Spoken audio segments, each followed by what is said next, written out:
लगता है से जैसे सुख का सावन आ गया। लहराए दिल में उमंगे, मन में आनंद छा गया। लगता है से जैसे सुख का सावन आ गया।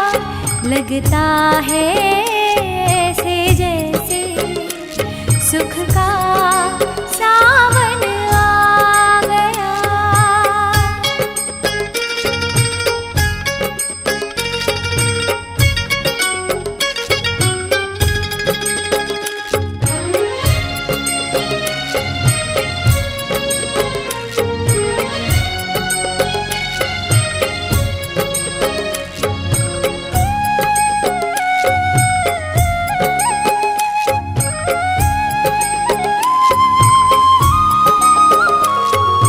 ज्ञान योग की चली बहारें,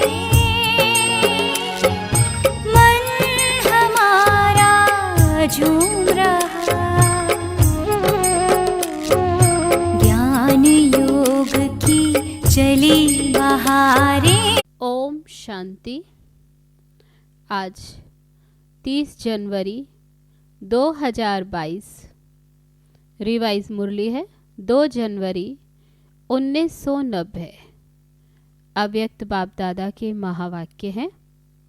सारे ज्ञान का सार स्मृति। आज समर्थ बाप अपने चारों ओर के सर्व समर्थ बच्चों को देख रहे हैं। हर एक समर्थ बच्चा अपनी समर्थी प्रमाण आगे बढ़ रहे हैं। इस समर्थ जीवन अर्थात सुखमय, श्रेष्ठ, सफलता संपन्न अलौकिक जीवन का आधार क्या है? आधार है एक शब्द, स्मृति। वैसे भी सारे ड्रामा का खेल है ही विस्मृति और स्मृति का। इस समय स्मृति का खेल चल रहा है। बाप दादा ने आप ब्राह्मण आत्माओं को परिवर्तन किस आधार पर किया? सिर्फ स्मृति दिलाई कि आप आत्मा हो, ना कि शरीर। इस स्मृति ने कितना अलौकिक परिवर्तन कर लिया। सब कुछ बदल गया ना। मानव जीवन की विशेषता है ही स्मृति। बीज है स्मृति। जिस बीज से वृत्ति, दृष्टि, कृति, सारी स्थिति बदल जाती है। इसलिए गाया जाता, जैसी स्मृति वैसी स्थिति। बाप ने फाउंडेशन स्मृति को ही परिवर्तन किया। जब फाउंडेशन श्रेष्ठ हुआ तो स्वतः ही पूरी जीवन श्रेष्ठ हो गई। कितनी छोटी सी बात का परिवर्तन किया कि तुम शरीर नहीं आत्मा हो। इस परिवर्तन होते ही आत्मा मास्टर सर्वशक्तिमान होने के कारण स्मृति आते ही समर्थ बन गई। अब यह समर्थ जीवन कितना प्यारा लगता है। स्वयं भी स्मृति स्वरूप बने और औरों को भी यही स्मृति दिलाकर क्या से क्या बना देते हो। इस स्मृति से संसार ही बदल लिया। ये ईश्वरीय संसार कितना प्यारा है। चाहे सेवा अर्थ संसारी आत्माओं के साथ रहते हो, लेकिन मन सदा अलौकिक संसार में रहता है। इसको ही कहा जाता है स्मृति स्वरूप। कोई भी परिस्थिति आ जाए, लेकिन स्मृति स्वरूपात्मा समर्थ होने कारण परिस्थिति को क्या समझती है? ये तो खेल है, कभी घबराएगी नहीं। भल कितनी भी बड़ी परिस्थिति हो, लेकिन समर्थ आत्मा के लिए मंजिल पर पहुंचने के लिए ये सब रास्ते के साइड सीन्स अर्थात रास्ते के नज़ारे हैं। साइड सीन्स तो अच्छी लगती है ना, खर्चा करके भी साइड सीन देखने जाते। यहाँ भी आजकल आबू दर्शन करने जाते हो ना। अगर रास्ते में साइड सीन्स ना हो तो वह रास्ता अच्छा लगेगा? बाबा कहते क्या रास्ता अच्छा लगेगा? बोर हो जाएंगे। ऐसे स्मृति स्वरूप समर्थ स्वरूप आत्मा के लिए परिस्थिति कहो, पेपर कहो, विघन कहो, प्रॉब्लम कहो, ये सब साइड सीन्स हैं। स्मृति में है कि ये मंजिल है साइड सीन्स, अनगिनत बार पार की है। Nothing new. इसका भी फाउंडेशन क्या हुआ? स्मृति। अगर यह स्मृति भूल जाती अर्थात फाउंडेशन हिला तो जीवन की पूरी बिल्डिंग हिलने लगती है। आप तो अचल है ना। सारी पढ़ाई के चारों सब्जेक्ट्स का आधार भी स्मृति है। सबसे मुख्य सब्जेक्ट है याद। याद अर्थात स्मृति। मैं कौन, बाप कौन। दूसरी सब्जेक्ट है ज्ञान। रचता और रचना का ज्ञान मिला, उसका भी फाउंडेशन स्मृति दिलाई कि अनादि क्या हो और आदि क्या हो और वर्तमान समय क्या हो। ब्राह्मण सो फरिश्ता, फरिश्ता सो देवता। और भी कितनी स्मृतियां दिलाई हैं। तो ज्ञान की स्मृति हुई ना। तीसरी सब्जेक्ट है दिव्य गुण। दिव्य गुणों की भी स्मृति दिलाई कि आप ब्राह्मणों के यह गुण हैं। गुणों की लिस्ट भी स्मृति में रहती है। तब समय प्रमाण उस गुण को कार्य में और कर्म में लगाते हो। कोई समय स्मृति कम होने से क्या रिजल्ट होती है? समय पर गुण यूज नहीं कर सकते हो।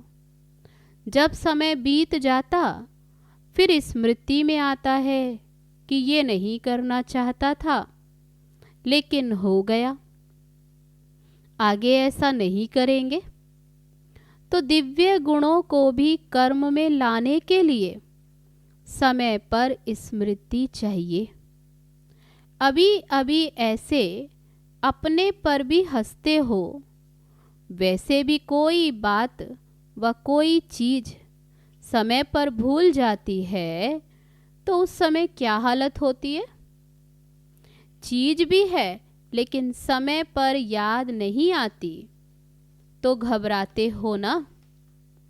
ऐसे यह भी समय पर स्मृति ना होने के कारण कभी कभी घबरा जाते हो। तो दिव्य गुणों का आधार क्या हुआ? सदा स्मृति स्वरूप, निरंतर और नेचुरल दिव्य गुण सहज हर कर्म में कार्य में लगता रहेगा। चौथी सब्जेक्ट है सेवा। इसमें भी अगर स्मृति स्वरूप नहीं बनते कि मैं विश्व कल्याणकारी आत्मा निमित्त हूं तो सेवा में सफलता नहीं पा सकते। सेवा द्वारा किसी आत्मा को स्मृति स्वरूप नहीं बना सकते। साथ साथ सेवा है ही स्वयं की और बाप की स्मृति दिलाना। तो चार ही सब्जेक्ट का फाउंडेशन स्मृति हुआ ना। सारे ज्ञान के सार का एक शब्द हुआ स्मृति। इसलिए बाप दादा ने पहले से ही सुना दिया कि लास्ट पेपर का क्वेश्चन भी क्या आने वाला है। लंबा चौड़ा पेपर नहीं होना है, एक ही क्वेश्चन का पेपर होना है और एक ही सेकंड का पेपर होना है। क्वेश्चन कौन सा होगा?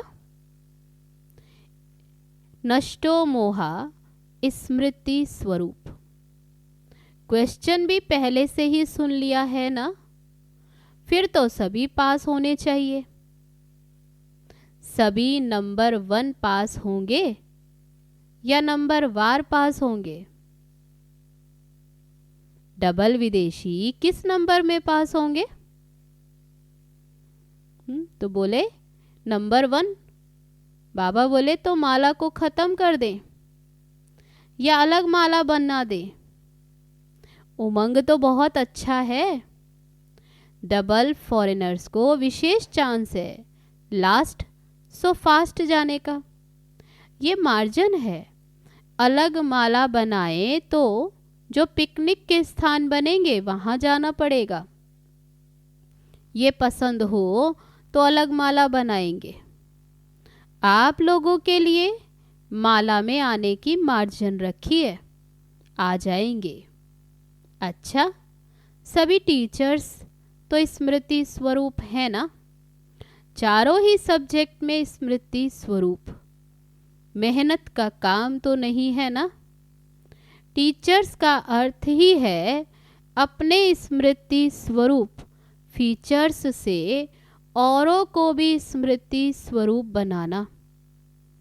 आपके फीचर्स ही औरों को स्मृति दिलाएं कि मैं आत्मा हूँ। मस्तक में देखें कि चमकती हुई आत्मा व चमकती हुई मणि। जैसे सांप की मणि देख करके सांप की तरफ कोई का ध्यान नहीं जाएगा, मणि की तरफ जाएगा। ऐसे अविनाशी चमकती हुई मणि को देख देह भान स्मृति में नहीं आए। अटेंशन स्वतः ही आत्मा की तरफ जाए। टीचर्स इसी सेवा के निमित्त हो। विस्मृति वालों को स्मृति दिलाना यही सेवा है। समर्थ तो हो या कभी कभी घबराती हो। अगर टीचर्स घबरा जाएंगी तो फिर स्टूडेंट क्या होंगे? टीचर्स अर्थात सदा नेचुरल, निरंतर स्मृति स्वरूप सो समर्थ स्वरूप। जैसे ब्रह्मा बाप फ्रंट में रहा तो टीचर्स भी आगे हो ना। बाबा ने कहा निमित्त माना आगे। जैसे सेवा प्रति समर्पण होने में हिम्मत रखी, समर्थ बनी, तो यह स्मृति क्या है? ये तो त्याग का भाग्य है। त्याग कर लिया, अभी भाग्य की क्या बड़ी बात। त्याग तो किया लेकिन त्याग नहीं है, क्योंकि प्राप्ति बहुत ज़्यादा है। त्याग क्या किया? सिर्फ सफ़ेद साड़ी पहनी, वह तो और भी ब्यूटीफुल बन गई हो, फरिश्ते परियां बन गई हो, और क्या चाहिए। बाकी खाना पीना छोड़ा। वे तो आजकल डॉक्टर्स भी कहते हैं ज़्यादा नहीं खाओ, कम खाओ, सादा खाओ। आजकल तो डॉक्टर्स भी खाने नहीं देते। बाकी फिर क्या छोड़ा? गहना पहनना छोड़ा। आजकल तो गहनों के पीछे चोर लगते हैं। अच्छा ही किया जो छोड़ दिया, समझदारी का काम किया। इसलिए त्याग का पदम गुणा भाग्य मिल गया। अच्छा, अभी अभी बाप दादा को एथेंस वाले याद आ रहे हैं। एथेंस में सेवा का बड़ा कार्यक्रम चल रहा है। बाबा बोले वह भी बहुत याद कर रहे हैं। जब भी कोई विशाल कार्य होता है, बेहद के कार्य में बेहद का बाप और बेहद का परिवार याद जरूर आता है। जो भी बच्चे गए हैं हिम्मत वाले बच्चे हैं। जो निमित्त बने हैं उन्हों की हिम्मत कार्य को श्रेष्ठ और अचल बना देती है। बाप के स्नेह और विशेष आत्माओं की शुभ भावना, शुभ कामना बच्चों के साथ है।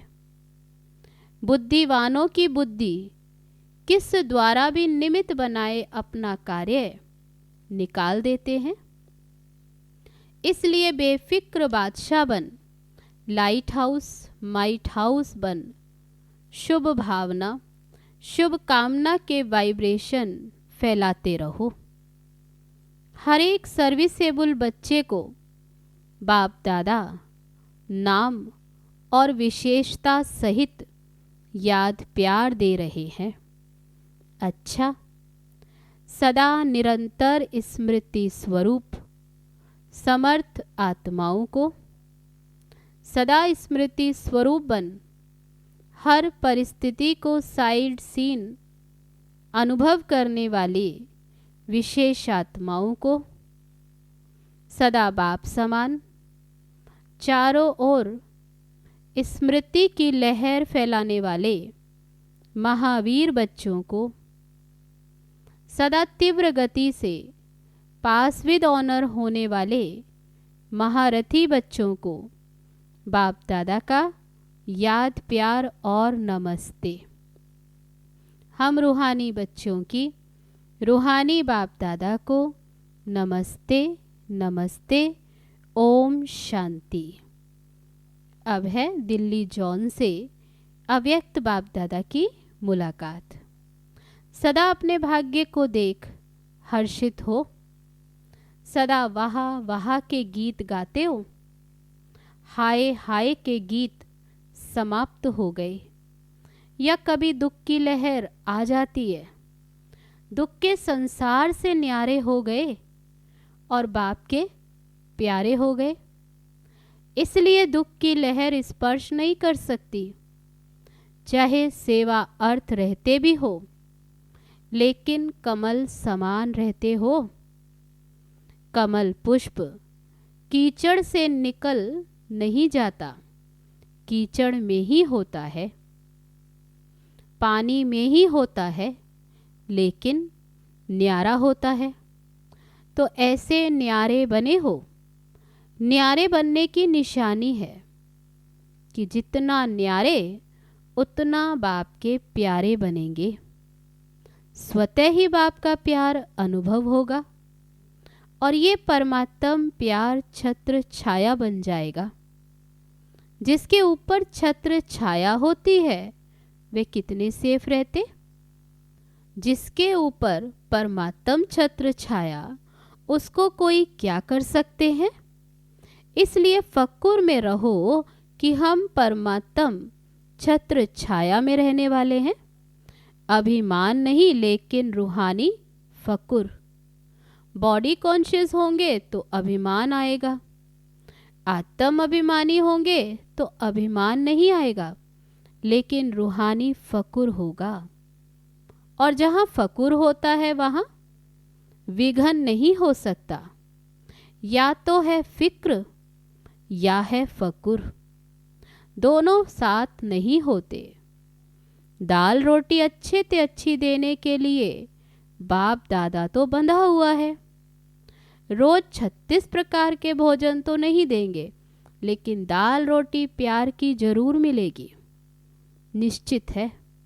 इसको तो कोई टाल नहीं सकता। तो फिक्र किस बात का।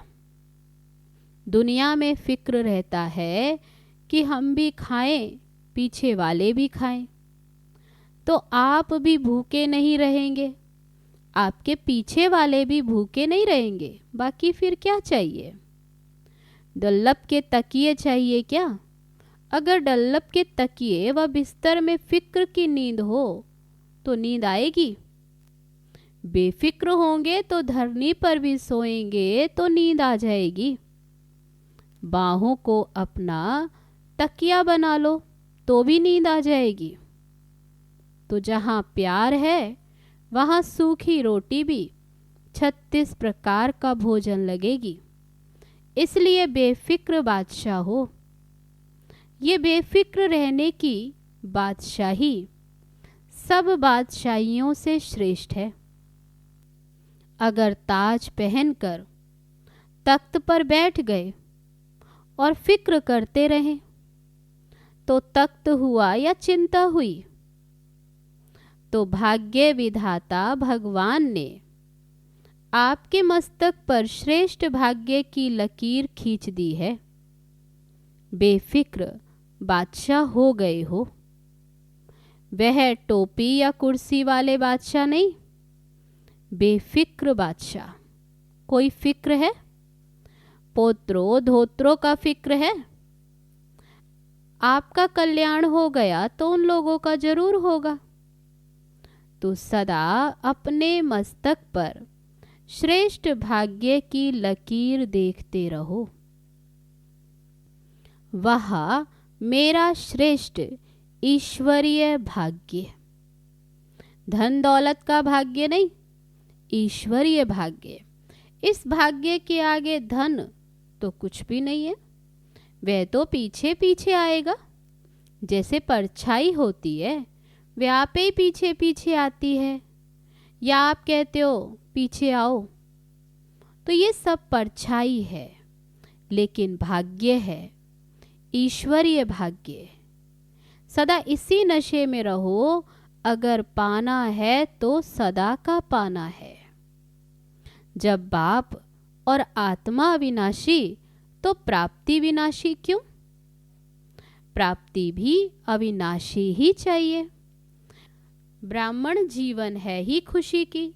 खुशी से खाना, खुशी से रहना, खुशी से बोलना, खुशी से काम करना।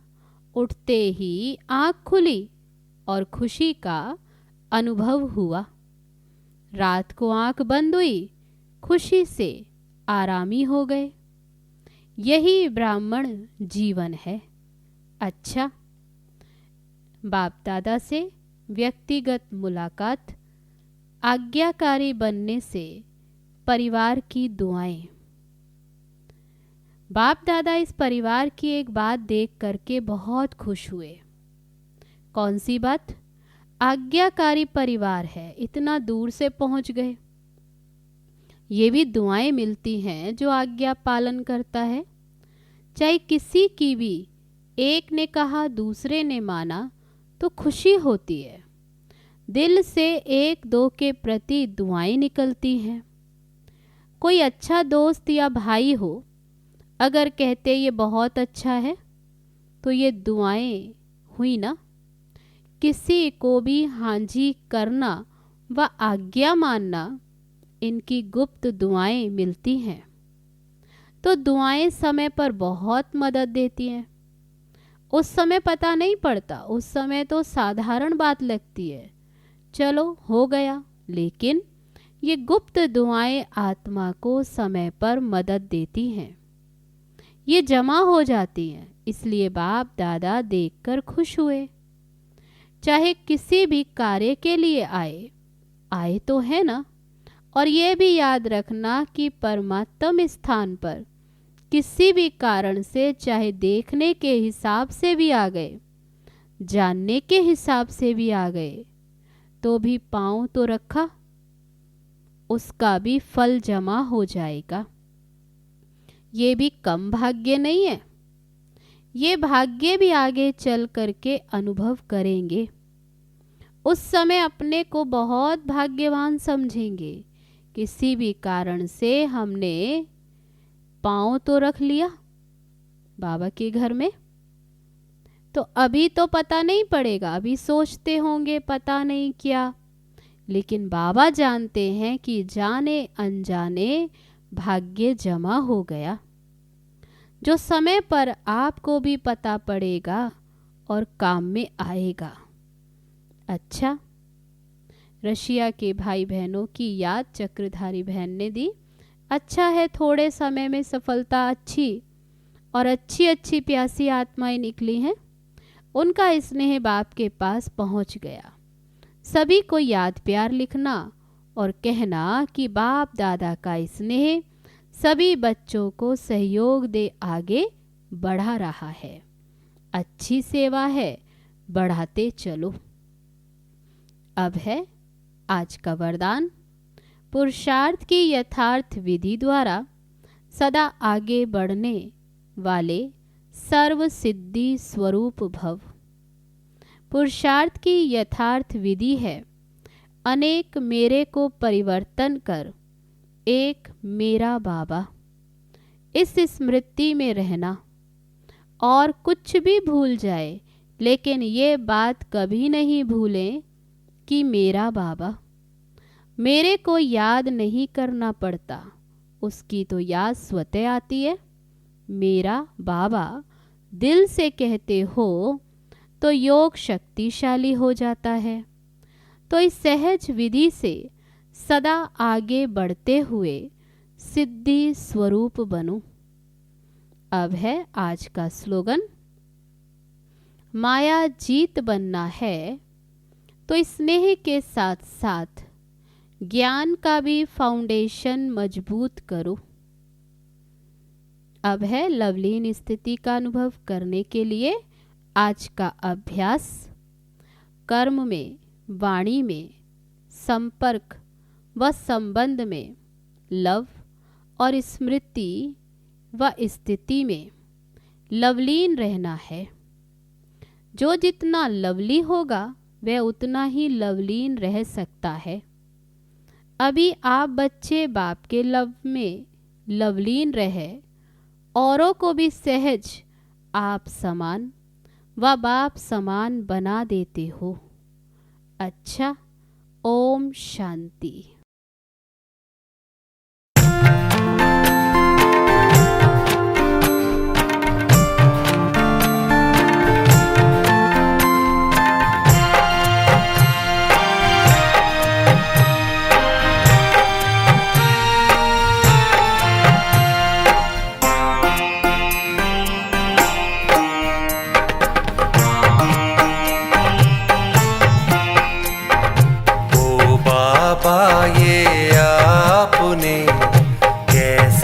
जादू फेरा है, जिसको देखो वही है कहता बाबा तो बस मेरा है। ओ बाबा ये